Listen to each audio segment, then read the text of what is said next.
நீங்களும் நானும் ஆராதிக்கிறவர் நம்மோடு பேசுகிற தேவன். அவர் ஊமையான தேவன் அல்ல.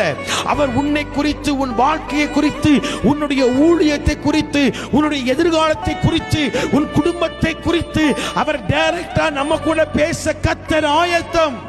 நம்முடன் இடைபெட கர்த்தர் ஆயத்தம். அவர் சத்தத்தை நமக்கு வெளிப்படுத்த கர்த்தர் ஆயத்தம். விருப்பம் இருந்தால் கர்த்தர் பேசுவார். ஆசை இருந்தால் கர்த்தர் பேசுவார். ஏக்கம் இருந்தால் கர்த்தர் பேசுவார்.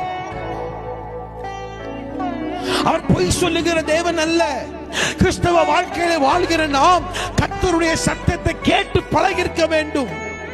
வேதாகமத்தில் கர்த்தரால் வல்லமையாய் பயன்படுத்தின எல்லா தீர்க்கதரிசிகளும் ஆண்டவருடைய சத்தத்தை கேட்டு பழகினவர்கள்.